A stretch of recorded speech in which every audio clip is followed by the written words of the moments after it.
So fair warning, especially the people in the room who have already spoken with me, this is a topic that I get really excited about and really passionate about. I will probably ramble unintentionally and be really excited during this presentation. So here we can get started with when I've wanted to be only about 4 things in my entire life growing up. So I wanted to be an artist, I wanted to be an art teacher, I wanted to be a marine biologist, that's a random one, and I wanted to be an architect. I decided that I wanted to be an architect pretty early, all things considered. Everything kind of narrowed down in this space. This is the University of Tennessee, Knoxville's Art and Architecture building. When I was 12 years old, I was playing at the Knoxville Youth Symphony Orchestra with my violin, and at the end of the year, we had our end of year party, which that year was held in the UTK's Art and Architecture building. So I stepped in that space at 12 years old, and I was stunned. Like, I was flabbergasted. There were students to my right building a large-scale model, and there were students walking on the skyways above me, and there were posters and advertisements for studio reviews that were coming up, and it was such an exciting, electrifying space. And I turned to my mom, and I said, "Could I be an architect?" And she said, "Yeah, absolutely." I was captivated. So we have stepped back. So remember, like, the 4 things I wanted to be. I wanted to be an artist, I wanted to be an art teacher, I wanted to be a marine biologist, and I wanted to be an architect. So to be an artist, one thing my eminently practical mother of Caribbean descent would say is that, see, artist usually comes with the word starving. Is there a way to pick something that makes money?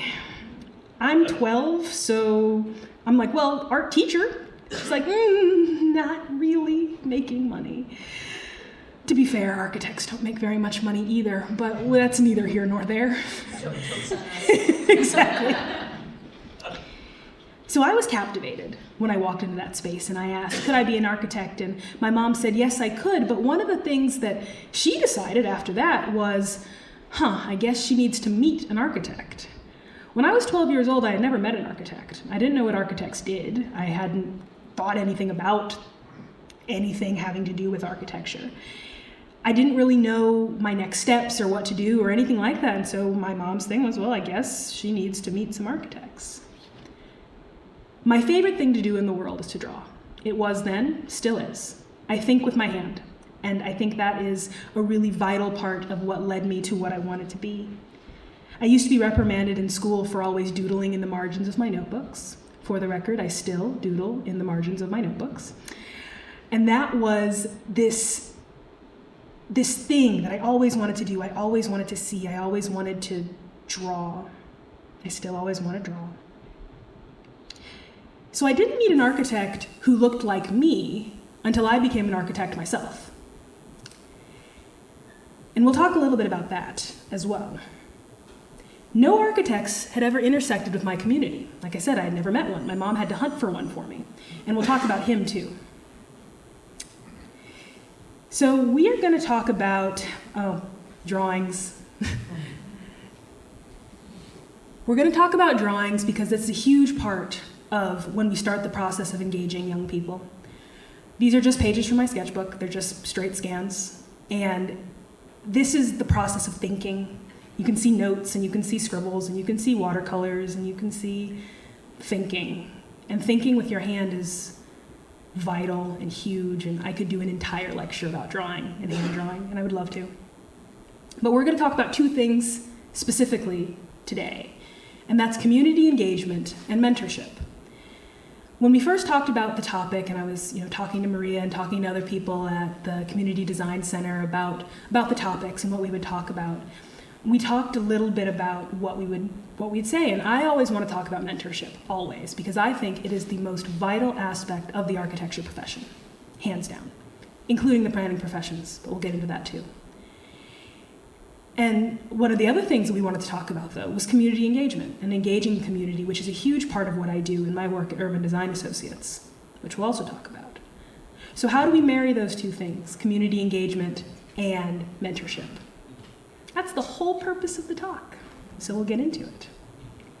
But before I go any further, I want to get a kind of an idea of who I'm in the room with. I have a list. Who has like an architecture background? Cool, okay. Engineering, all right. Landscape architecture, cool. Construction, more than I thought, great. Planning, APA. Design, like just, graphic design, other types of design. Okay, so this will like tailor the whole presentation. This is really important. Real estate, okay. Development, like generalized development, okay, developers. Finance, okay. Education. Other, something I have not called yet. Wow, what are you guys? Great. Software developer. Okay. Citizen. All right. Awesome. So these are all things that are going to intersect with the built environment. And on that note, I would like to talk about a promise I'm going to try to make and definitely not keep. I am going to try really hard to not use architect or planner jargon in this presentation. I will probably not keep this promise unintentionally because it's been such a big part of my life for long enough that I forget what's jargon. And usually when I've given a presentation in the past, it's been to other design professionals, so I don't have to think as much about jargon. So I'm going to try really hard to not use architect or planner jargon. But as a caveat, I will also define at least two things, so then they're not jargon anymore to you guys, okay? First has to do with the title itself, the built environment. What is the built environment? The built environment is everything I love about my profession. So we have everything, your public spaces, we have your buildings, we have your infrastructure and your bridges and your roads, and it's everything that we built that's the environment. That is the built environment. So that, we'll talk about that. The other is placemaking. So placemaking is an approach to planning that focuses on a community in order to make a place that promotes their well-being. Okay, so placemaking, I'm sure you've heard it a lot, maybe with or without a definition, but that's definition placemaking. So placemaking can happen anywhere, but it starts and it ends with community engagement. So built environment, we talked about that, all sorts of things, in all sorts of contexts and sizes. Placemaking. Basically same pictures, but with people in them. Get it? So who am I and why am I here? So I am an architect and an urban designer. I work for Urban Design Associates. So Urban Design Associates is based in Pittsburgh. It was founded in 1964. When we say we brought public process into practice, that's kind of literal. So David Lewis, our founder, who is an expatriate from South Africa, came to Pittsburgh because he was kicked out of South Africa because of his stance against apartheid. One of Urban Design Associates' first tasks when David came and founded the firm was the integration of Pittsburgh schools. That is not a normal architect task. So what David did, and he's an amazing man, he's about 96 years old, and I love him. I love talking to him. He has so much to say. And what he did there is he took a map, he opened up the map, he dipped his pen into an inkwell, and he threw it out on the map, and wherever the ink blots landed was where he held the first community meetings about the reintegration of Pittsburgh schools in 1964. Yeah. Crash course in community engagement about 55 years ago. And that was the foundation of our firm. So community engagement and the process of community engagement is where we started. And it's the most important aspect of our work as a firm. So, just a moment ago, I said I was a licensed architect. Being a licensed architect is a process that some people know and some people don't, and that not everybody thinks about the numbers and all the numbers that go with it. But in the United States today, these are all old infographics. These are from, so I'm a numbers nerd, love demographic numbers, and we're going to talk about some demographic numbers. There we go. So these are some slightly old infographics, but right now, in the profession of architecture, there are about 113,000 licensed architects. So for those who don't know, the process of licensure has 3 E's. It's education, it is experience, and it's examination. That's straight from NCARB, the National Council of Architectural Registration Boards. That's what they like to talk about, the process to become an architect. So first, you have to have your degree. The degree is typically not a 4-year bachelor's degree. It is either an extended bachelor's degree, either like a 5+ year program, or it is a master's degree. I'll touch on this a little bit more later, but when we talk about diversity in the profession, which is what we're about to get into in terms of numbers, there are a lot of systemic barriers to increasing the diversity that we have in the profession. And that's the first one, is that, one, you're not even just starting with a typical 4-year bachelor's degree. So there's that. After that, when you graduate, you have to work under another licensed architect for a defined period of time set by each state. The generalized amount of time by NCARB's reckoning is 3,760 hours under another licensed architect in specific buckets of experience. Fortunately, this is actually down from when it was 5,600 hours when I became a licensed architect. This timeline works out to being approximately 3 years when you do the math just, by like 40-hour work weeks, things like that. But the actual average amount of time to complete that is about 4.7 years to get all of your things in your right buckets of experience. So we have your education, we have your experience, then you have 6 examinations that you have to pass in those different areas of experience to become a licensed architect. So that 4.7, give or take, year period of time that you are becoming a licensed architect, that you're working toward your AXP, the nomenclature that they call the experience requirement, you're generally called an intern. This is actually something NCARB is trying to change, because as everybody in this room will already know, if you're called an intern, that means they can pay you less. And so, when we talk about systemic barriers to getting more diversity in the profession, already first we have a professional degree, likely a master's degree. Then we have a job where you are kind of intentionally paid less for at least 5 years. This is a deadly combination that we'll talk about a little bit too. So you go through that time, you have those hours, and like I said, there are about 113,000 licensed architects in the US today. When I was licensed as an architect, I was the 367th Black female architect licensed in the United States. For reference, today there are 450 Black female architects licensed in the United States. That is 0.4%, okay? 1.8% of Black architects are male Black architects, 1,800. So when we look at the diversity in the profession, and trust me, the numbers for Hispanic architects also aren't that great.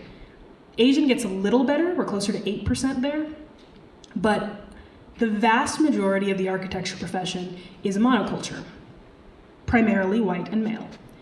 And part of that is because of some of the systemic barriers that are in place to get there in the first place. But the thing that, and I talked a little bit about it when we had our Lunch and Learn workshop session this afternoon, is you get into the fact that the number becomes so important. Like, I remember and will always remember that I'm 367. I remember and will always remember when 317 was licensed. I was a second year and I saw her story come up on Facebook, and I was so excited for her for 317 and for myself for 367. So we have 0.4% Black female architects. We have 1.6% Black male architects. We have 2% of the profession. 2% of the profession identifies as Black or African American. So APA doesn't actually keep these numbers in a percentage like NCARB does, but there's also a lot of talk and pushback about how limited those numbers are as well.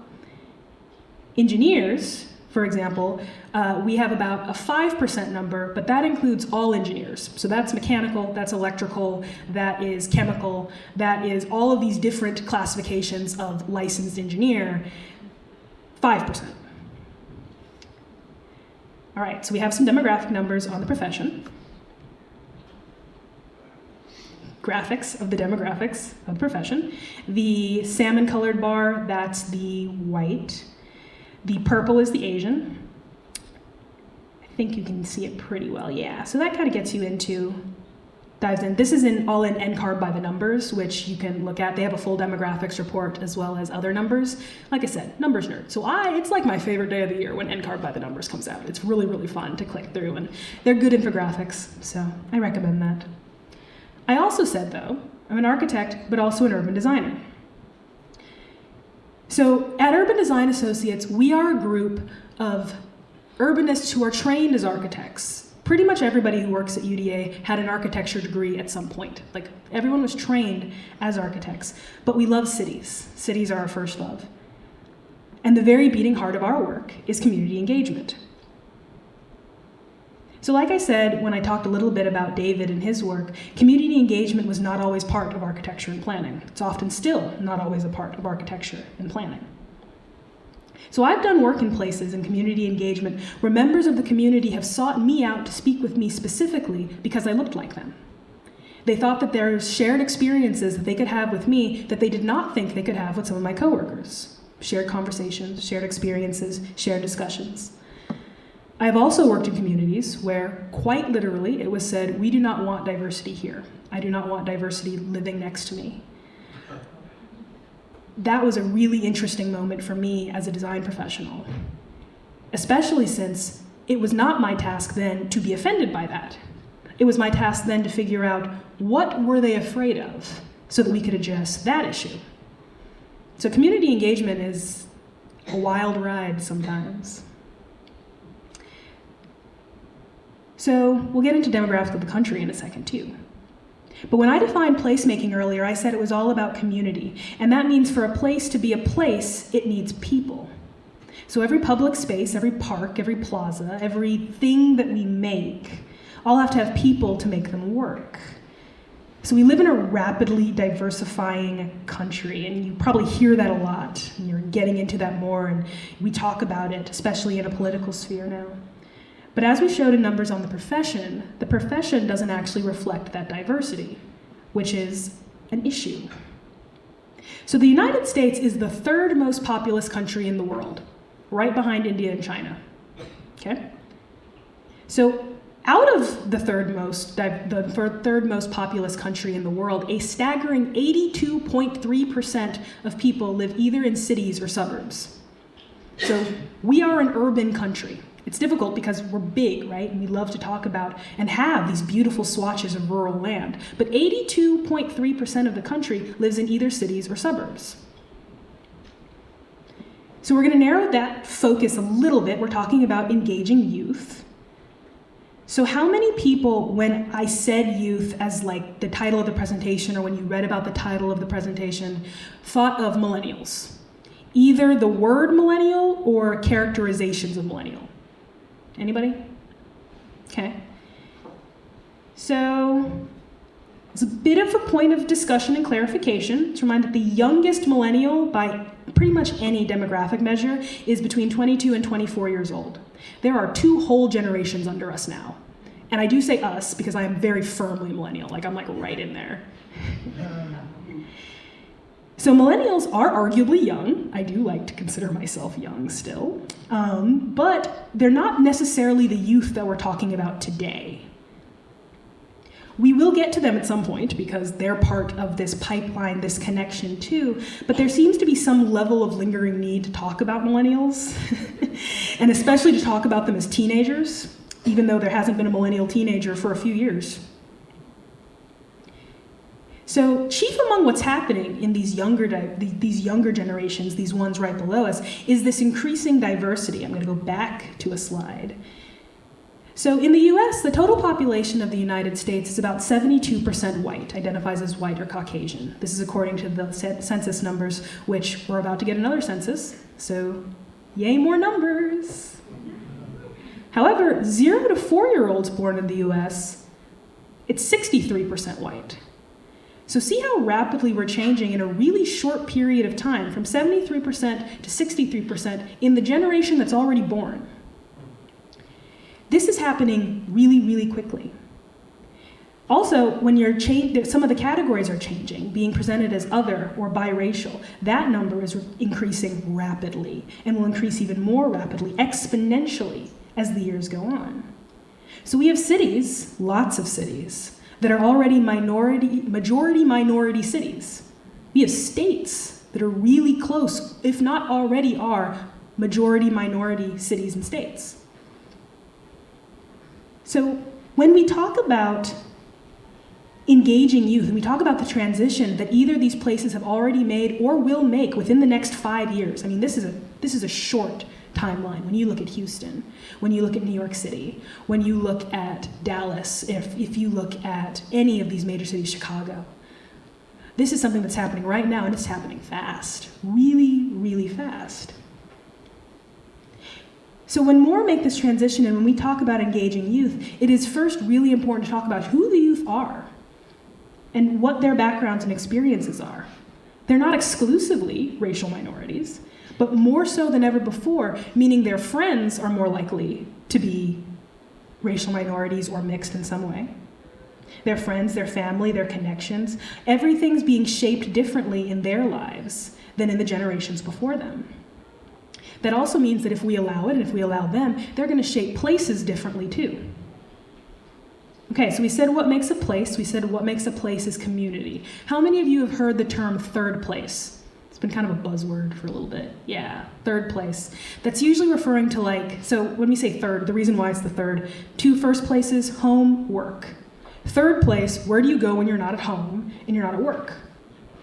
And so for most times, in kind of a perfect world, that's a public place that you go. But what's really been happening, especially in the last few years, is that it's been a semi-public place. Starbucks, or your local coffee shop, or restaurant, record store, pick your favorite. It's your third place. What's the place where you're at when you're not at home and you're not at work? So I did look up the definition of place before I came, because I like definitions too. And place, there's the first 2 definitions that come up right away. You have a particular point in space. That's the first definition of place. But then we have my favorite definition.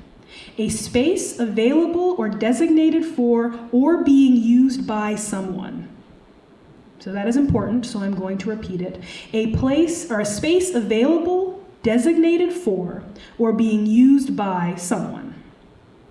Historically in this country, we are perfectly aware that not all spaces have been available for all. We know that not all places, even ones that are open, supposedly open for all, aren't being used. Though often it's really hard to put our finger on why. What makes this park more usable than that park? What makes this plaza exciting and lively and that one dead? There are some firm metrics, but there's also some intangible things that we can't always put our fingers on. We shape our places, and our places shape us. That's kind of a riff on Winston Churchill. So Winston Churchill said, we shape our buildings, and our buildings shape us. And he was talking about a very specific building in particular, a very specific place. The Chamber of Commons was destroyed during the Blitz in 1943, and there was a lot of discussion about how to rebuild it.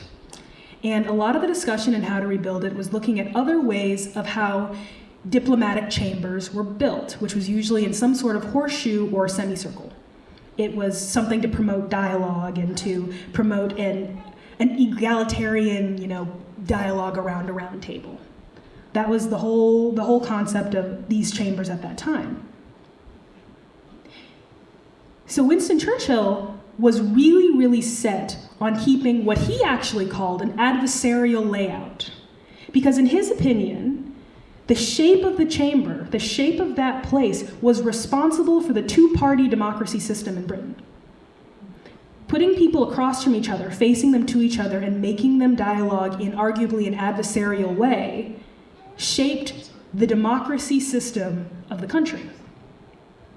So in that space, that community of people, 646 MPs, shouting at each other across the aisle, they would engage in this rowdy debate, this rowdy back and forth, and it's that combination of design in that community of 646 MPs that created a place, that Chamber of Commons. So is place a chicken and an egg scenario? Is there something already there that people are gravitating toward? Or is there something that we have to bring these elements together, we have to make a place that people want to gather? It could be both, but I submit a third alternative that instead It's a community that coalesces around, supports, and enlivens, emboldens an idea. They grow an idea. So if we establish that what makes a place is community, and we talk about what makes up that community, we talk a little bit about generations and demographics, we think about how are we characterizing generations? How are we giving them credit or lack thereof? How do we talk about them? Most importantly, are we listening to and engaging them? Are we paying attention to them? We're talking about the future of the built environment and engaging youth in it. And engaging in these generations in different ways is very key. We're talking to them directly. So this is a critical conversation because without engagement of younger people in the built environment, we have no future places. Full stop. They're the creators and the activators of these spaces. So what are we expecting from younger generations, from youth and from young adults? And are we paying attention? Are we engaging them? Are we talking about the built environment not only with, they're just not going to inherit it, they're going to create it. So why aren't we talking to them? So what makes a place? We talk about community. If we're talking about community making a place, we have to start with community engagement. If we are engaging in community, we're looking to do 4 things primarily. We're looking to foster trust and credibility. We're looking to connect people to the message, respect a community and its reality, and listen to a broad range of perspectives as we can. There are some key lessons learned that over about 55 years of practice, UDA has learned over the years. You can even narrow it down into 10 points. I bolded really important things. So there's simplicity, a focus on regular people and their needs, relatability, honesty, examples of places that people already know, transparency, context, listening to a broad range of perspectives, including underrepresented groups, and most importantly, in my opinion, a focus on listening rather than educating. I cannot tell you the number of times that I have heard the phrase in the architecture and planning professions of we need to educate the client or we need to educate the community. That is incorrect. That is absolutely incorrect. You are coming to the community experts. You do not live there. You do not know the place. It is the people who live there who understand the place, and you are approaching them with humility, the expertise that you have in order to bring about their community reality. And that is not how architects are trained. We are trained to have our own projects and our own buildings and our own ideas. And I can't tell you the number of studio reviews that I've been to where a building is sitting on a block and you have no idea what the context is around it. We're taught to be sculptural. And I don't quite say we because a big focus on where I went to school at Andrews University is context and is connection. But in general, how architects are trained is to create sculptural pieces and to create their own symbol instead of to interface with a community and their reality. So there are aspects of community engagement that are important for and work for everyone, but there are a couple that I want to focus on. Listening to a broad range of perspectives, including underrepresented groups, and, as I said, a focus on listening rather than educating.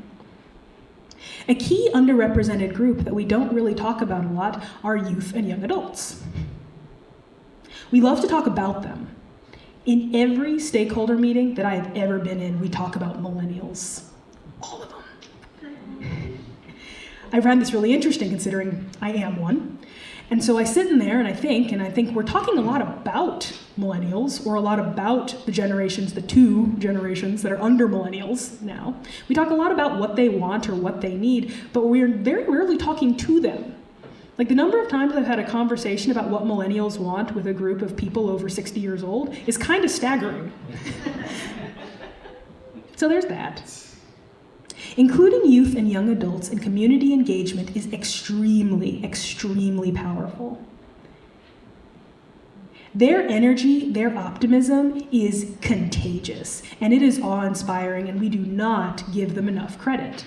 Every conversation that I have had with students, with children, with young people about the built environment, either when they're attending charrettes, workshops, or anything like that, I said I wasn't going to use jargon. So a charrette is a intense design workshop.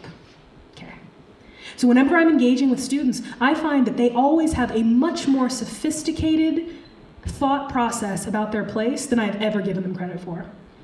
The black and white picture there, that's David Lewis and engaging children in a community engagement session. As I said, David Lewis is our founder.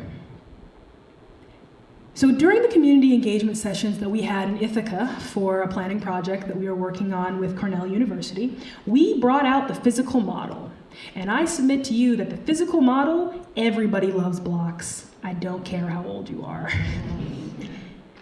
You can see a little bit of physical modeling. This wasn't at Ithaca, this was at another presentation. But physical modeling is a captivating thing because it pulls in people of all ages. It also makes the process more accessible to children. So in one of our final presentations, we had a week-long community engagement session in Ithaca. And Ithaca is a really interesting place. There's a really interesting community in Ithaca, New York. And so you have all these people who are coming, and one of our people who was there at the final session was a 10-year-old boy, and we asked him where did he want to live. So we gave him a model house, and he could put the house wherever he wanted to live. He put the house exactly on the big new square that we had created. And what he said to me, which I will never forget, is, I want to live here because that's where all the fun is going to be. That is what he had gleaned from a week's worth of sessions and coming to open houses and looking, is that that's where all the fun's going to be. And he was right. That's where we planned all the fun to be. And that's where he wanted to live because that's where all the fun was going to be. So something that was interesting about that, though, is that while we had some residential immediately around that square, there wasn't a lot. We had actually focused more on, restaurants, things like that to activate the space. But him putting that there made us think, do we need a higher percentage of residential around where all the fun is going to be? Is that something we need to think about? He's 10. And he's helping us affect how we're thinking about the space, because he had a sophisticated understanding of a lot of people may want to live where all the fun is going to be. I know I live downtown Pittsburgh, and it's where all the fun is, and that's where I want to live. It also takes me 7 minutes elevator to walk to work, and I really, really like that. So in Pittsburgh, we were at a community gathering to get an idea of what to do in Homewood, which is a historically black community in Pittsburgh. And this was an interesting one too, because we talk a lot about community engagement, and you see a lot, and this happens at UDA too, you see a lot of community engagement go pretty similarly. And it's that the end presentation is at 5 or 6 p.m. in City Hall or in some other, place, and there's punch and there's probably some cookies. And the people who come, we've missed a lot of people. We talked about underrepresented groups. So if your community engagement session is at 5 p.m. in City Hall on Thursday night, we have missed mothers who couldn't find childcare. We have missed people who are getting off work late. We have missed shift workers. We have missed college students. We have missed a huge gambit of people. So what do you do about that? Because we don't always have a choice in when we have our end presentations. That's up to the client, that's up to all sorts of things. But one of the things we can do when we have some of the flexibility is we can go to where the people are instead.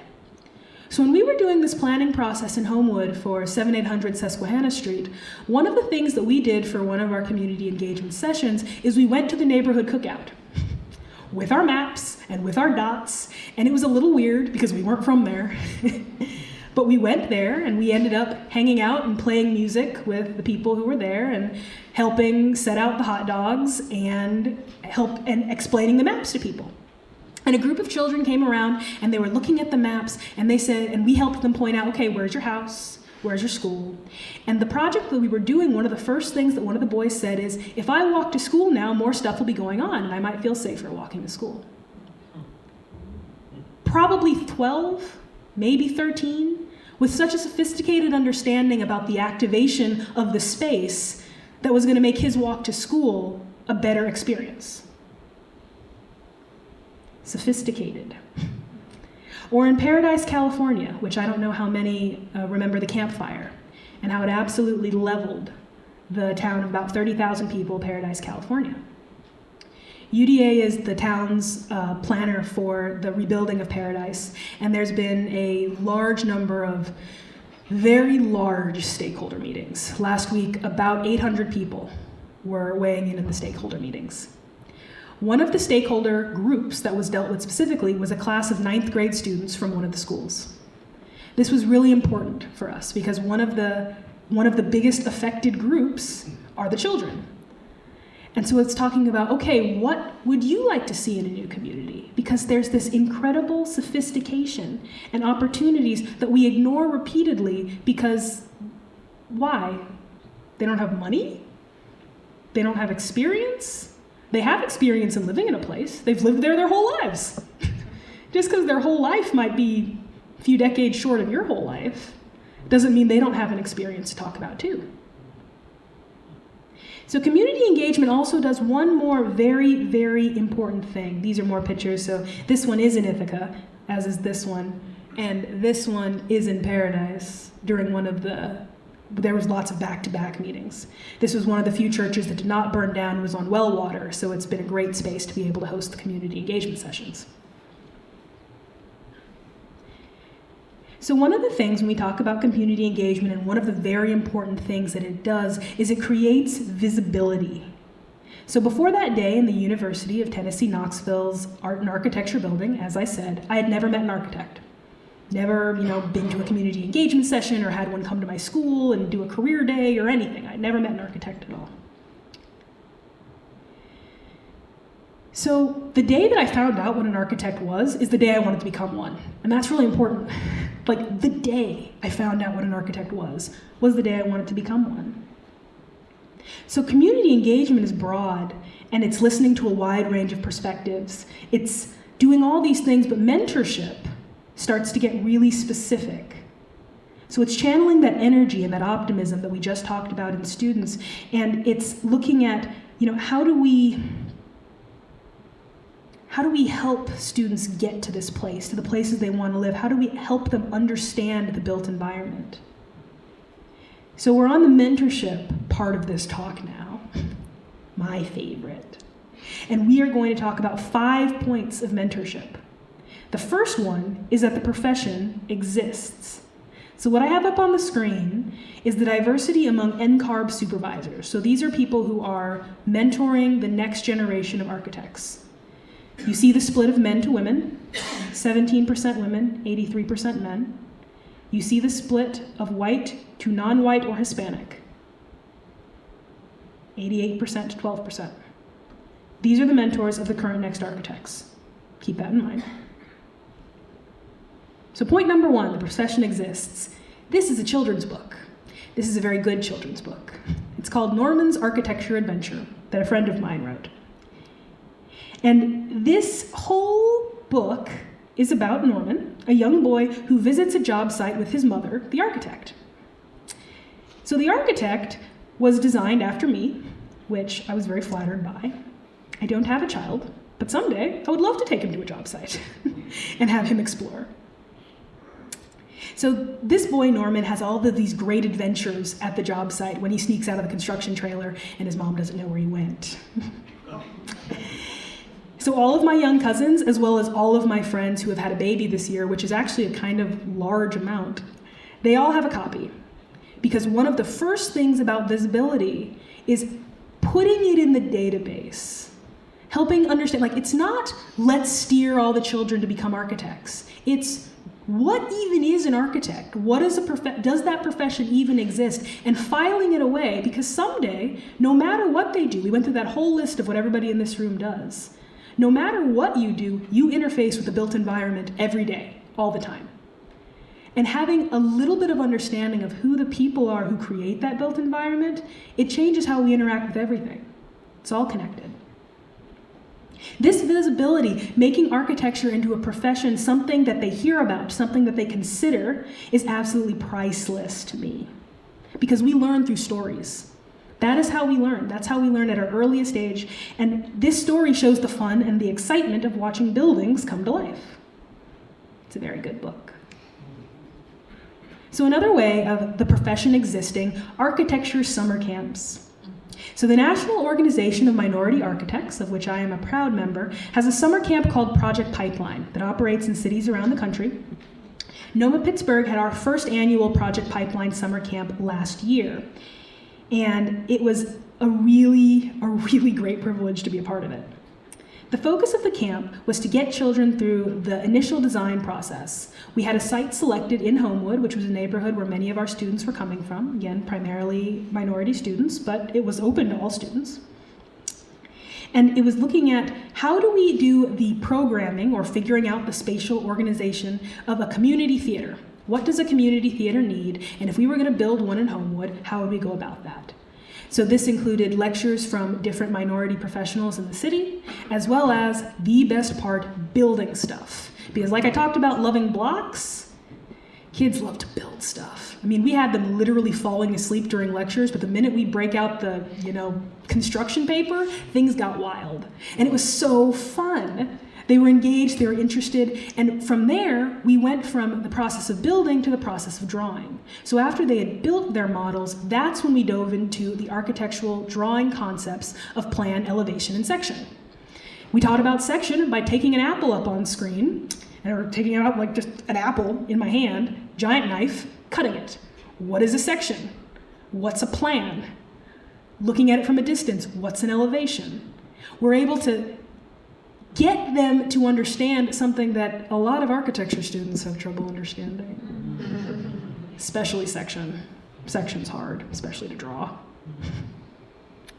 So we had that first summer camp. We were able to help them understand the site, understand how everything that they did could affect their building. We had them draw, we had them do all these things. And this was an amazing experience. We also had a winter workshop that focused on architectural rendering specifically, really trying to capture the kids who love to draw. Something that's so important with that too is, so we have camps, we'll get one more camp and then we'll talk about another. So another camp that's held at where I went to school at Andrews University in Berrien Springs, Michigan, is Renaissance Kids Architecture Camp. Renaissance Kids is a little different. So Project Pipeline focused mostly on middle schoolers, about 6th to 9th grade. But Renaissance Kids focuses on kids from like 4 to 16. And the types of projects that they end up working on, they're all built projects, actual built projects. They built this pergola and this bench. They built this Zeppelin, which was really cool for a ballet performance that happened in the city. They built these art podiums. This is them framing up the Zeppelin. They had a lot of fun. You can see the kids in the lecture. These are the little ones. They helped build these podiums with these bricks. They helped build the fire pit. Kids are really good with their hands. They're really good at building things. They're really good at touching things and putting their hands in it. And they're good at molding things and making clay and pieces. And they love to build stuff. And that's the way to reach them, the way to talk to them. So the kids have built everything. They've built whisper dishes and enclosures, and they've actually built kitchenettes too, and sculpture podiums, and it's great. So that's point number one, the profession exists. Another big way for the profession to exist is through career fairs, career days, going to schools and talking about architecture. The first time I did that was a counselor at the Urban Pathways Charter School in Pittsburgh reached out to me because there was a boy who was interested in buildings. Not really particularly architecture, just buildings. And so she wanted him to talk to an architect. And I came over and I spoke with him, and one of the things that, as I was speaking to him and brought my sketchbook and trying to feel what made him excited about buildings, what did he love about them, something that I realized with a really sinking heart is that he was in 10th grade. And in many ways, it would be much harder for him now to decide to be an architect than it was for me at 12 to decide to be an architect. I thought about what he would have to go through because he didn't have a college prep diploma. He didn't have 4 years of math in high school to take with him to a college degree. He wasn't aimed at a 4-year college or university, which would be one of his only ways to get into an architecture path. And the other ways, the non-traditional ways, would entail more time and possibly more money. Even if he went to a community college, got a draftsman or an associate's, and went from there to a 4-year university, because in order to go through the path, you had to have an accredited degree. And so my brain is going a million miles a minute as I'm talking to him, thinking it will be so much harder, because he didn't know about the profession before. If he had known, because he had been interested in buildings for longer than, for a long time, but he didn't know the profession existed. And if he had known, could he have made different choices in his high school career that could have gotten him to a point where he could be aimed?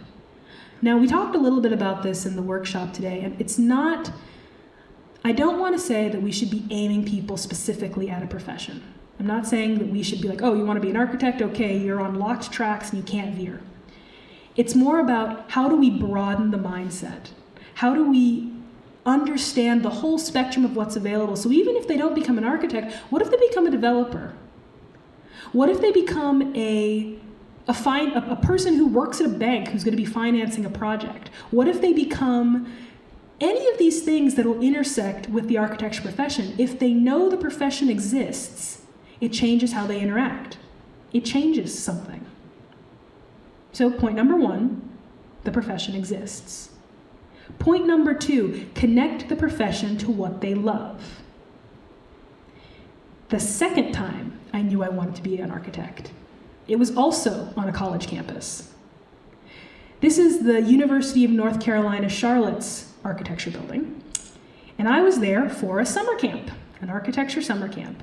I'm a junior in high school at this point. I was 16 years old. Yeah, 16? Yeah, I was 16 years old, junior in high school.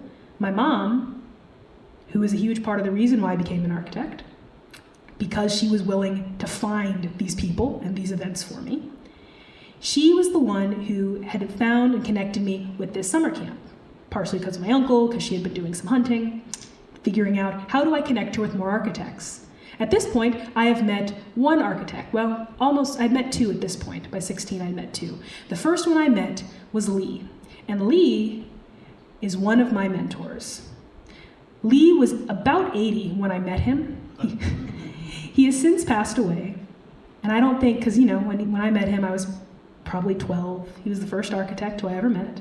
And when he died, he gave me his library, and he gave me his electric eraser, and he gave me his stencils and his templates. And in me, he saw the spark of something that he will never know what I became. He will never know how much he impacted my life. We probably met 2 times. But in me, he saw something. And he's one of the reasons why I'm an architect. I'm going to talk about the other reasons why I'm an architect. Because that second time that I decided to be an architect, I was on the campus of the University of North Carolina, Charlotte, for their summer design camp. So it's a week-long program that introduces high school students to architecture. The first lecture in that program, I looked around in shock because every single student was doodling in the margins of their notebooks. Every single one of them. And nobody reprimanded them. And I had found my people. At 16, I was so excited. So we were sketching later for the TAs in this space. It's set up for career day or a career fair. But usually it's just kind of empty. It's a great space. And we were sketching in that space with our TAs. And I wanted to really impress them. So I was deeply focused on producing the perfect drawing. Oh boy. My TA was frustrated with my need for perfection, and with my hesitant strokes with the pencil, and with my own frustrations with myself. I love to draw. Remember, I said this. 12 to 16, right? I love to draw more than anything. And it wasn't coming through in my sketches. That love of what I love to do was not coming through in those sketches. I had brought my sketchbook with me to draw instead of using the paper that we were provided to draw on. And my TA asked if he could see my sketchbook. I was kind of like, okay, because I knew what he would say. There was no architecture in there. There were comics, because that's what I love to draw. That's what was full in that sketchbook, were all of these comics. He flipped through it very quietly. He didn't say anything as he was flipping through it.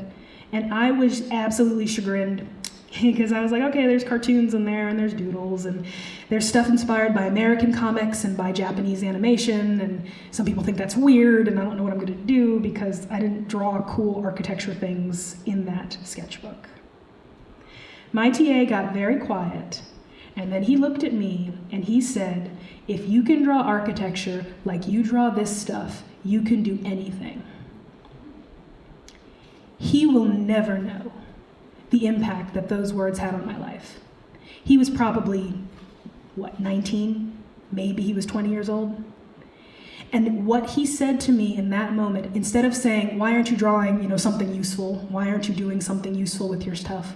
One of the first things we do as students, as children, is draw. 2-year-olds draw. 1-year-olds draw.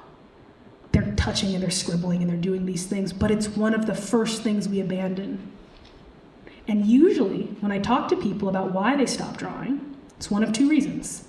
Either someone told them it wasn't useful, or someone told them it wasn't good. Just like they weren't very good at it.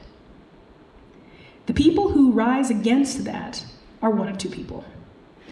They're either a weird kid, which was me, who didn't really care that no one else liked it. I liked it, so I was going to do it anyway, gosh darn it.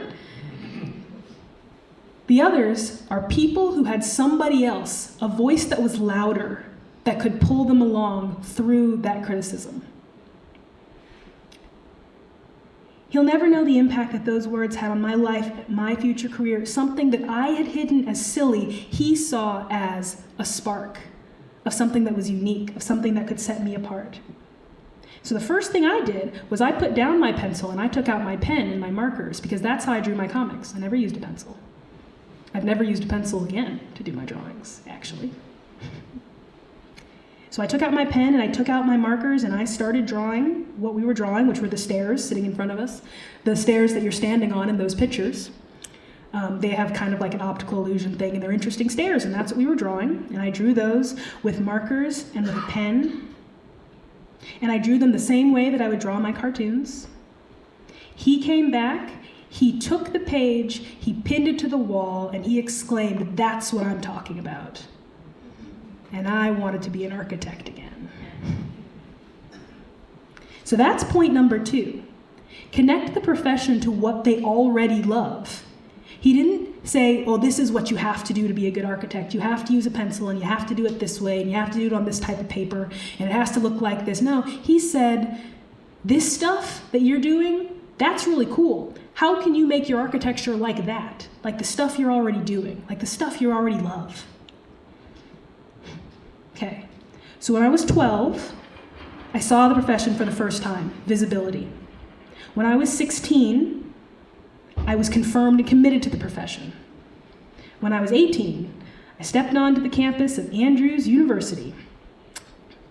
That was a really amazing time in my life, because college is a pretty special place for placemaking. For most people, whether it's an urban, suburban, rural campus, the college campus is often the first walkable environment that they ever experience. It's the first time they get to pretty much everything they need to get to, more or less walking there. For a lot of students too, that's where they fall in love with that concept. Andrews University is a rural campus. Like you're not really walking anywhere else. You're walking a lot on the campus, but not anywhere else. Though that summer, I lived in the 2-block downtown of Berrien Springs, Michigan, in an apartment above the hardware store, and it was the greatest summer of my life. It was so cool to live in that downtown walkable environment. It is a 2-stoplight, 2-block downtown. But I could walk to the grocery store, and if I needed to get something from the hardware store, I just went downstairs, and I knew my neighbors. It was cool, and to this day, I want to live in a city. So there's that. Students fall in love there. So the college campus is full of places, and it's mostly full of places because college comes with an almost pre-made community. There are the students who are there are the professors who are there are these places, often malls or quads, all these places that create these spaces and these memories, the dorms, and Andrews is a residential campus, so pretty much everybody who goes to school there lives on the campus, which is, again, something that changes that paradigm. It was my home. It was my home for 5.5 years, 5.5 very, very good years. That was also the first place where I'm starting to see practitioners. So I'm starting to see the next point of mentorship, which is be the best practitioner you can be. Most of our professors were actively working on projects outside of their classroom experience. So one of my favorite professors, Professor Andrew Von Mar, he went on at least 2 charrettes a year, like that were completely unrelated to his academic work, because he saw them as vital to teaching us. They would go, they would explore, they would work, and they would bring that work to us to talk to us about it in the real context and how it actually affected people's built environment and built lives. Our projects always had real sites, always in places we could go to. And our 5th year project, which is in the urban design studio at Andrews University, was not only a real place for my class, it was our place. It was creating an overlay zoning district for the Orinoco Charter Township M139 corridor. That was actually adopted as their official zoning about 2 years ago. We wrote a zoning ordinance as 5th years. And that was quite a process. We hosted our first community design sessions, bringing people out and people bringing their pitchforks. And we got to really dig into what is this going to be like? What's this place going to be like? And how do we get into some of these nuanced, real professional aspects of work? So being the best practitioner you can be and seeing these practitioners in my college experience were so vital to me in seeing how they embraced non-academic work. My mentors from college were meaningful to me because they could not only do the work, they would show the work. Constantly what I would hear from my peers and what I still hear today is that people's favorite professors are the ones who are working actively. And that's something I think, if it's pro bono projects, whatever it is, if you are in education and you can bring back how the real work you're doing is affecting the real world, it will be invaluable to your students. So I got my first internship during the summer of my 4th year at Andrews University. And that's where I met my first work mentor. I need to make an important point here about mentorship. None of my mentors ever came from a formalized mentorship program.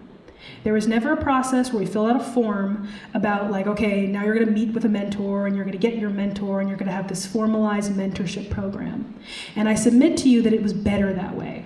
A lot better that way. Because what I have seen over and over in those mentorship programs is that while some good things can come of them, in general they undoubtedly fail miserably because there's a mismatch of connection on one of the points. Either the mentor's excited and the student's okay, or the student's excited but the mentor's busy.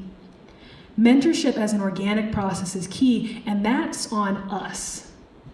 That is on the professional. The professional to reach out and to reach back and to support a student. It's a little bit on the mentee too, because to be a good mentee, you have to be hungry. You have to chase people because professionals are busy and the professionals should reach back and they won't always. So you have to be hungry and you have to go after them too. So I think that's important. Understanding that it's not the formalized mentorship program that created the most lasting, meaningful mentorship of my life. It was a professional reaching back to me and me hunting for a professional. My first work mentor was a recently licensed young female architect, and she was everything I wanted to be. Everything. I would watch her handle job site meetings, which were rife with condescension. I would watch her manage our budgets and our schedules. I would watch her be a good designer. And I followed her like a puppy because she was what I wanted to be. I would watch her explain the decisions that she made and why, because that's something that she found very important, was for me to understand what decisions she had made and why, even though I was just her intern. I theoretically could have been there just to get the coffee. But she was there to explain to me, here are the decisions I made, here's why I made them, and what do you think about them? What are your thoughts about the decisions that I made? This was so vital to me at that time, to really engage with her as my mentor and to see what she was doing.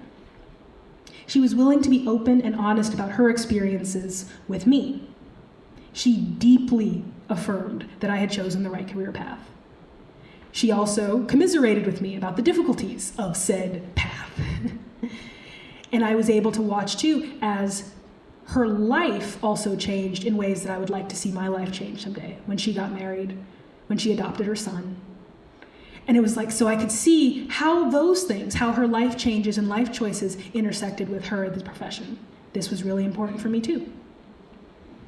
She embodied being the best practitioner that she could be. That's point number 3. Point number 4 is be an advocate. We often get hung up that our mentors need to look like us. It's really difficult in the architecture profession. You heard the numbers that I listed out. None of my mentors ever looked like me. And that was fine. I would love it in the future that maybe someday I can help somebody who maybe we do look a little bit more alike and we do have some more shared experiences, but my mentors didn't look like me. All of my mentors, with the exception of Anne and Kate, were white men. That's what makes up my profession. The difference, however, was that they used their position and they used their privilege to advocate for me, to open doors for me, to invite me to seats at the table, to support me, to amplify my experiences, and to amplify my voice. This is literally as simple as, Ashleigh, what do you think? When it came from them, it wasn't me clawing into the room. It wasn't me being many of the stereotypes typically associated with Black women. Overly aggressive, loud, rude, in your face. Stereotypes typically associated with me before I ever open my mouth or display any level of competency or lack thereof. Them advocating for me completely shifts the paradigm. And all they have to do is be that person, to be that advocate. And that is something that any mentor can be for any mentee. They can advocate for them, amplify them, share their experiences. It's a hugely important part. The pictures that are on the screen are from the job I had before I came to Urban Design Associates, which was when I was the in-house architect for Beachtown, which is a beachfront community in Galveston, Texas. In Beachtown, my mentor, Steve Muzan, who is an amazing, amazing person, was absolutely my advocate. He was the one who spoke up that I understood what I was doing. He was the one who supported me in every imaginable way. He opened doors for me that I could not have opened by myself, even with, passion and excitement and experience, because that's what a mentor can do. And that's what we can do for people, not even necessarily in our own professions, which is another thing. We talk about mentors not necessarily looking like us. They also don't necessarily have to be in our own profession. Really important. When I talk about the phrase, a seat at the table, it's talking about bringing an underrepresented population into a conversation. These mentors have made introductions for me. They've invited me places. They have promoted me to do things. Really, really encouraging, not just through platitudes, but through recognition of what I can do. So this brings me to the final point of mentorship. The National Organization of Minority Architects often talks about, there's a reason why the summer camp is called Project Pipeline. We talk about the pipeline a lot. And the pipeline is really important because it's how we talk about the process of becoming an architect and sustaining the profession all the way from childhood to an established professional. But the most important aspect of the pipeline is it is not a straight pipe, it's a loop. What you put into it, you get out of it on the other end. What you feed into it, you're going to get back. Urban Design Associates has a long tradition of what it calls the fellowship program. So most years, a couple new hires are chosen. They're typically straight out of school, and they work as full design team members. They're just called urban designers. They're not called interns or anything like that. And it's a lot of times referred to as a catch, train, and release system. They're usually trained for about a 2-year contract. And then they're often given the choice either to stay or to go. A lot of them choose to go because with the work we do at Urban Design Associates, it's difficult to become a licensed architect because of all the different buckets of experience you have to get, which I was talking earlier. So we're rarely doing construction administration, which is visiting a building site. And that's one of the aspects that you need. So if they want to become a licensed architect, they can't always stay, even if they want to. So that's what we think about it, this catch, train, and release system. It's sometimes the system that our colleagues in the profession thinks a little weird, because we bring them to us, we train them with the intention that they are going to go out into the world, that they are not going to stay and be assets to the firm. That's not necessarily good hiring practice. However, we do see it as absolutely instrumental for this rigorous training portion. We see that it pays dividends for our firm, for the built environment. We hear it all the time for people who were UDA trained and what they've been able to bring to other firms and to municipalities and other places, and it's incredible. And it's this system of, we catch, we train, we release. And we are completely inundated, saturated, almost every year with fresh perspectives, fresh ideas, and a really young and vibrant office. To those of you who are architects, who employ young voices in your firm, I encourage you to make a space for them and their voices, to hear their perspectives, be open and transparent with them. Keep your firm young, or at least young at heart, and don't forget the perspectives that you're hearing. Most importantly, create time and opportunity to give back. Some of the most powerful exercises that I have done in mentorship are because I was able to give back for things that weren't directly directly connected to my work at Urban Design Associates, but would pay dividends on those projects and on those processes in the future. For example, being able to give that drawing lecture at Project Pipeline Architecture Summer Camp, or being able to give lectures at Ohio State or Andrews University or any of these other places, because being able to talk about this and to talk about and maybe inspire somebody else to mentor, to say something else to a child, to help them along this path, it helps this pipeline, because what you put in, you get out. Ahead of this event, I was asked a very important question.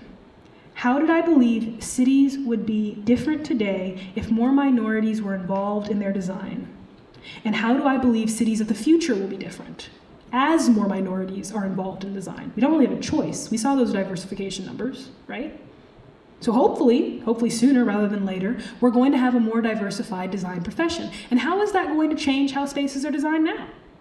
How is that going to change how spaces are designed in the future? Remember, I'm a millennial, so my first instinct was to crowdsource this question on social media, so I did. When I started the evening, I said we were going to talk about two things: making places through community engagement and mentorship.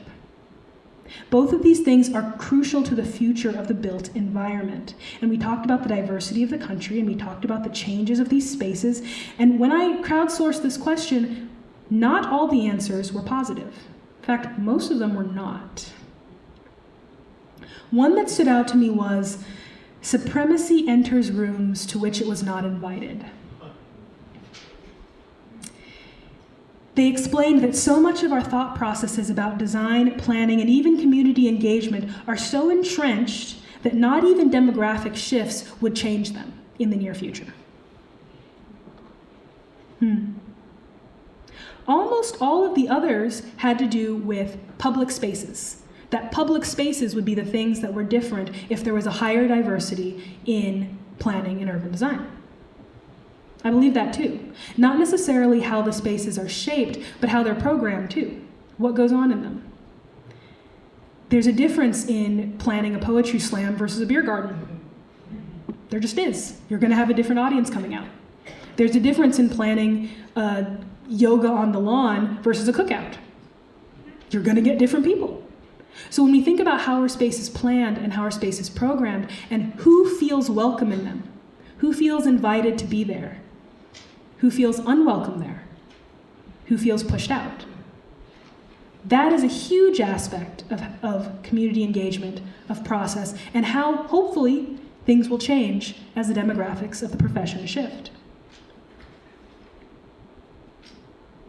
So when we talk about spaces being accessible to all, we talk about a broad range of perspectives and about underrepresented populations. I believe cities will change in the future because they will be actively and tangibly shaped by their communities. I believe a design profession of the future will better represent those communities. I believe that because I try to be optimistic. I believe that mentorship, not only by those who look like us, but those who are willing to reach out, will help introduce the role of the built environment to an entirely new generation. Here on the screen, that is my cousin Janae. She is 9. She is reading Norman's Architecture Adventure to her brother and her cousin Mikkel and her cousin Nevaeh. And after she read that book, Janae came up to me. She asked if I thought she could be an architect. And I said, of course you can be. Thank you.